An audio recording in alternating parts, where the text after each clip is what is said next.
GLP-1 is made by neurons in the gut and by neurons in the brain. This is a fairly recent discovery, but it's an important one. GLP-1 tends to inhibit feeding. It tends to reduce appetite. There are a number of drugs released on the market now. One, for instance, goes by the name semaglutide, which is essentially an GLP-1 agonist. It causes the release of more GLP-1. It's being used to treat type 2 diabetes, which is insulin-resistant diabetes. This is different than type 1 diabetes, where people don't actually make insulin. It's also being used as a drug to reduce obesity, and it seems pretty effective, at least in certain populations. There are certain foods and substances that increase GLP-1. Today, we're going to explore an exciting and revolutionary topic: hacking GLP-1 through the gut microbiome. We'll uncover how tiny microorganisms in our gut can influence a powerful hormone that plays a critical role in our health. Stay through to the end to learn why popular GLP-1 drugs like Ozempic may not be a wise choice. Let's jump in. GLP-1, or Glucagon-like peptide 1, is a hormone produced in the intestines. It helps regulate blood sugar levels by enhancing insulin secretion, and it also plays a role in controlling appetite. This makes it incredibly important for managing conditions like diabetes and obesity. But what if I told you that we can influence the production of GLP-1 through the gut microbiome? That's right. The trillions of bacteria residing in our gut can actually help boost GLP-1 levels. This groundbreaking discovery could revolutionize how we approach metabolic health. The gut microbiome is a complex ecosystem of microorganisms, including bacteria, viruses, fungi, and more. These tiny residents play a huge role in our overall health, influencing everything from our immune system to our mental well-being. Recent research has shown that certain bacteria in our gut can increase the production of GLP-1. One of the key players is Akkermansia mucinifera, a bacterium that's been associated with various health benefits, including improved glucose metabolism. In a study published in the journal Gut, researchers found that higher levels of Akkermansia mucinifera were linked to increased GLP-1 secretion. The study involved both mice and human participants. Mice with a diet that promoted the growth of Akkermansia showed higher GLP-1 levels and improved insulin sensitivity. In human trials, participants who consumed prebiotics and probiotics to boost beneficial gut bacteria also showed increased GLP-1 levels and better blood sugar control. These findings suggest that by enhancing our gut microbiome, we can naturally boost GLP-1 production. So how can we hack our gut microbiome to boost GLP-1? Here are a few practical tips based on current research. Eat a fiber-rich diet. Foods high in fiber, such as fruits, vegetables, and whole grains, promote the growth of beneficial bacteria in the gut. Consume fermented foods. Fermented foods like yogurt, kefir, sauerkraut, and kimchi are rich in probiotics that can enhance gut health. Consider prebiotics and probiotics. Supplements can help increase the levels of beneficial bacteria in the gut. However, it's essential to choose high-quality products with proven efficacy. Limit processed foods. Processed and high-sugar foods can negatively impact the gut microbiome, so it's best to minimize their consumption. By making these dietary changes, you can create a gut environment that supports the growth of bacteria like Akkermansia mucinifera, potentially boosting your GLP-1 levels and improving your metabolic health.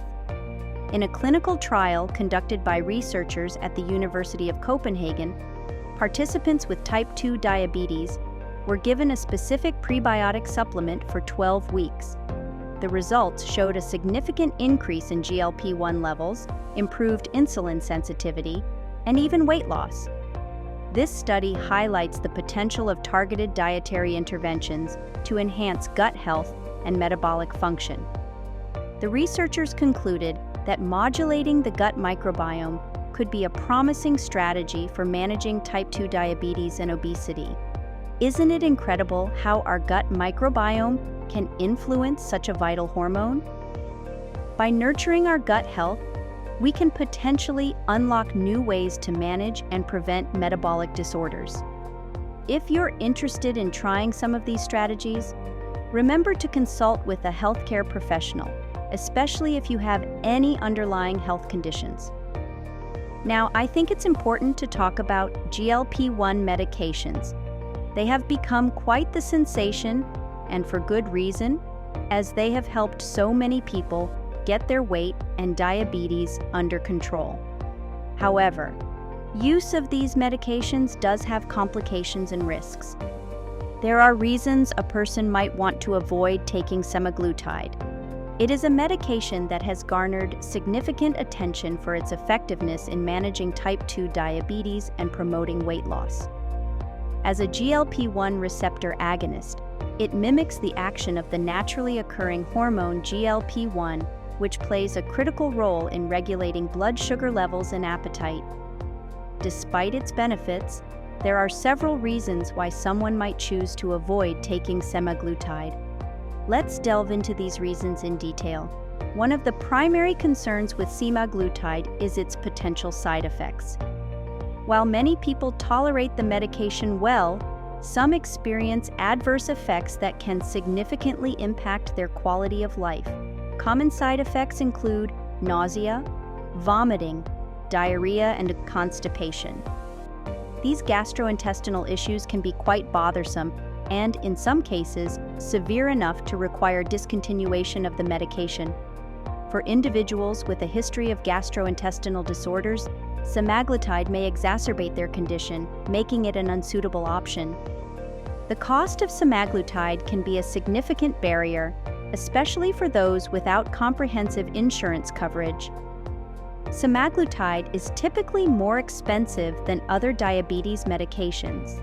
This high cost can make it inaccessible for many people, forcing them to seek alternative treatments that are more affordable. Although semaglutide has been shown to be effective in the short term, there are potential long-term risks associated with its use. Some studies suggest an increased risk of pancreatitis and thyroid tumors with GLP-1 receptor agonists like semaglutide. While these risks are relatively rare, they are serious and warrant careful consideration, particularly for individuals with a personal or family history of these conditions. Certain medical conditions can make semaglutide an inappropriate choice.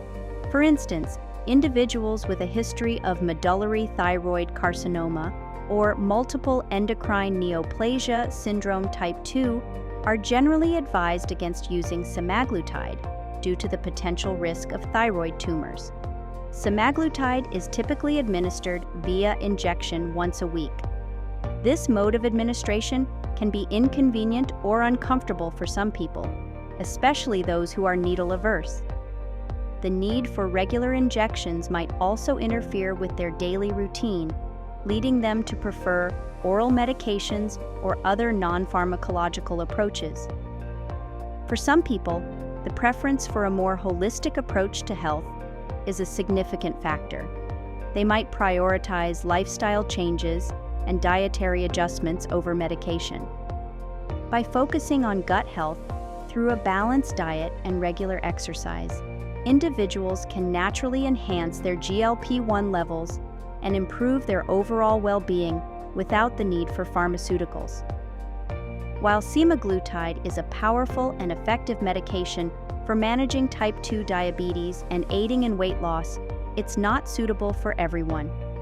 Potential side effects, cost, long-term risks, contraindications, and personal preferences all play a role in the decision-making process.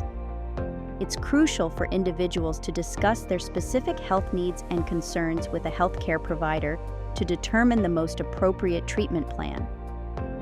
Exploring natural alternatives and focusing on lifestyle modifications can be a viable strategy for those looking to enhance their GLP-1 levels without relying on medication.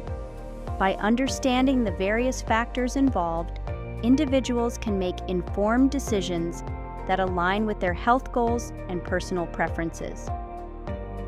Thank you for joining me on this fascinating journey into the world of GLP-1 and the gut microbiome.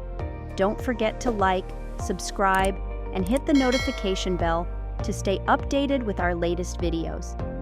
And if you have any questions or topics you'd like us to cover, leave a comment below. Take care, and I'll see you next time. Stay curious and keep exploring the wonders of science.